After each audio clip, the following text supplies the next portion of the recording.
등드름, 가드름 스크럽 하지 마세요.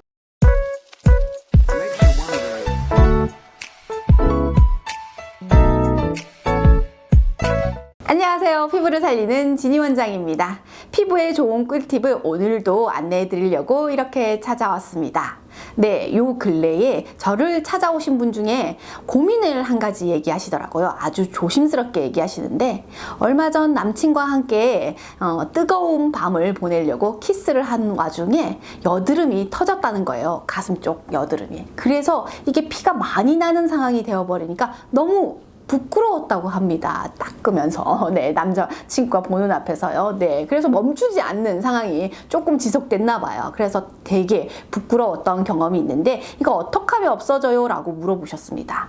또 예전에는 제가 기억하기로는 하얀 면티를 입었는데 몇 번 긁었더니 나중에 핏자국이 남아있는 경우를 자주 발견하곤 합니다 라는 고객이 있으셨어요. 그분께도 안내했던 제가 솔루션이 있었는데, 이 부분들을 여러분들과 함께 공유하면 좋겠다 싶어서 오늘 등드름, 가슴드름 이 솔루션에 대해서 안내를 해드릴게요. 자, 그럼 영상 끝까지 보시고요. 지금 좋아요, 구독 눌러주세요.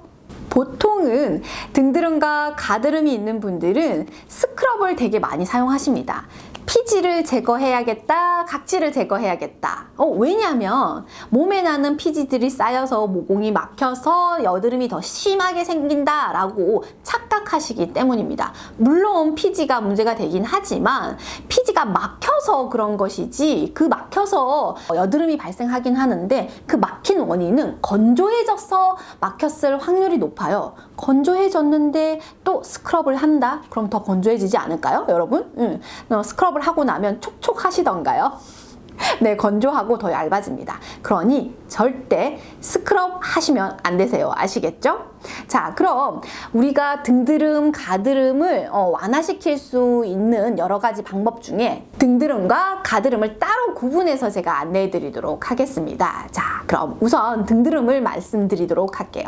등드름과 가드름은 유전적인 원인이 큽니다. 원래 여드름 유전자, 그러니까 피지가 발달되어 있는 유전자를 가지고 와서 체질적으로 딱 만들어진 상태라는 거죠. 그래서 얼굴이 됐던, 등이 됐던, 가슴이 됐던 어떤 상황과 변화와 그리고 스트레스 이런 여러 가지 원인에 의해서 그것들이 심각하게 발전할 수 있는 거죠. 그런데 그 중에서도 등드름은 스트레스와 대장의 문제가 아주 크게 영향을 받아요. 등에서 나는 여드름들은 스트레스, 그러니까 머리에 열이 발생하면서 스트레스를 막 이렇게 되잖아요. 네, 싸우겠어, 이기겠어, 이 우락부락한 이 호르몬들이, 스트레스 호르몬들이 등에 있는 피지선을 막 자극을 해요. 그래서 피지량이 늘어나는 경우가 많습니다. 그리고 두 번째로 대장의 문제입니다. 이게 무슨 말이냐? 내가 대장 기능이 저하된다, 운동성이 떨어진다. 그럼 숙변이 쌓이게 되고 독소가 쌓이게 되는 거죠. 그러면서 혹시 변비가 된다거나 가스가 찬다거나, 내가 또 복부팽만처럼 부풀어 오르는 가스가 잘 찬다거나, 이렇게 되면 대장 기능이 저하되면서 호르몬이 스트레스로 바뀌고, 그렇게 돼서 피지선을 발달을 시킵니다. 그러니 너무 간단한데 우리가 이것과 연결되어 있다고 잘 연결짓지 못할 때가 있거든요. 그래서 답은 너무 간단하게 유산균 잘 드시고 물 잘 드시고 한 번씩 걸어주시면 굉장히 빠르게 효과를 보실 수가 있습니다. 특히나 등드름에 화농성 여드름이 생겼다라고 하시면 꼭 여러분들 꼭 걷기 운동, 유산균, 물 많이 꼭 실천해 보세요. 너무나 달라질 겁니다. 네, 가드름의 확산 요인은요, 보통은 스트레스나 이런 것들도 있긴 하지만 특히 더 많은 영향을 받는 게 첫 번째로 림프 순환이 잘 되지 않고, 그리고 호르몬 불균형이 있을 때 훨씬 더 많이 심각해집니다. 그러니까 무슨 말이냐, 내가 잘 붓고 붉거나 그리고 또 독소 배출이 잘 안 되는 그런 타입이거나 그리고 생리 전 증후군이 많으신 분들이 확산이 훨씬 더 많이 됩니다. 그래서 전 생리 때 더 많이 생겨요 라고 얘기하시는 분들이 이 경우에 해당하신다고 보시면 되세요.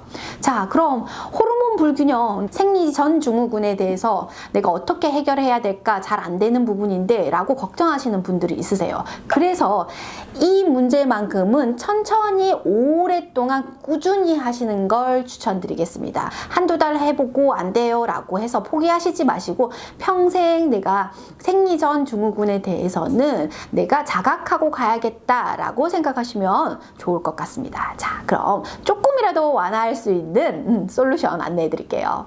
우선 림프 순환이 잘 안 되는, 그러니까 내가 평소에 손발 냉증이 있고 잘 붓는 타입이다 라고 생각하시는 분들은 내가 림프 순환이 잘 안 되는구나 라고 생각하셔서 순환을 잘 시킬 수 있는, 그러니까 체온을 올리는 그런 걸 해주시면 됩니다. 저는 특히 여러분들께 반신욕을 추천드리고 있는데요. 릴렉싱도 잘 되고 체온 조절도 도와줄 수 있고 그리고 스트레스 완화에 되니까 여러분들 꼭 꾸준히 일주일에 한두 번 이상은 해보셨으면 좋겠습니다. 그리고 두 번째로 자궁 건강, 그러니까 생리 전 증후군이 좀 있다 이런 분들은 의사나 약사와 상의하셔서 PMS 증후군에 좋은 영양제가 있습니다. 그걸 꼭 복용을 꾸준히 해보셨으면 좋겠습니다. 요즘 좀 유행하는 게 바이텍스라는 영양제가 있던데 뭐 그거 말고도 여러 가지 같이 먹어야 되는 것들도 있고 하니까 꼭 의사나 약사와 상의해보세요. 아시겠죠? 자, 그럼 여기서 또 전문가의 꿀팁 한 가지 더, 제가 드리는 꿀팁 한 가지 더, 마사지 추천드리고 있는데요. 특히 이제 바디에 생기는 문제들은 몸의 마사지가 되게 좋아요. 그러니 여러분들 만약에 내가 마사지를 좋아하는 타입이다 하시면은 전문가를 찾아가셨을 때 특히 내가 가슴에 있는 여드름이 있는 분들이라면 애가와 그리고 복부 마사지를 들어가는 이게 앞면 전면 마사지를 받으시는 걸 추천드릴게요. 그리고 또 조금 더 추가한다면 허벅지 안쪽 마사지까지 해주는 하체 관리가 있습니다. 이런 마사지를 받으시는 걸 꼭 추천드릴게요. 사실은 스스로 집에서 하실 수 있는 마사지였으면 좋겠지만 이런 부분은 사실 전문가에게 복부 앞 전면과 허벅지 안쪽 관리는 전문가에게 마사지를 맡기시는 게 훨씬 효과 있으십니다. 만약 내가 전문가를 찾지 않고 스스로 한번 해보고 싶다라고 하신다면요. 장요근 스트레칭을 스스로 여러 번 아주 자주 해주시면 좋을 것 같습니다. 장요근이라는 게 우리 골반과 복부에 있는 근육인데요. 림프와 관련되어 있고 림프 움직임에 많은 영향을 주는 그런 근육이라고 보시면 됩니다. 그래서 뭐 유튜브나 네이버 이런 데 검색을 해보시면 장요근 스트레칭이라고 검색하시고 따라해 보시면 좋습니다. 자, 여기까지였습니다. 자, 그럼 가드름 정리해드리면요. 첫 번째, 반신욕을 꾸준히 하세요. 두 번째, 영양제를 복용하도록 하세요. 생리 전 증후군 영양제 추천해주세요 하시면 추천받을 수 있습니다. 세 번째, 장요근 스트레칭을 자주 하도록 하세요. 자, 그럼 여기까지입니다.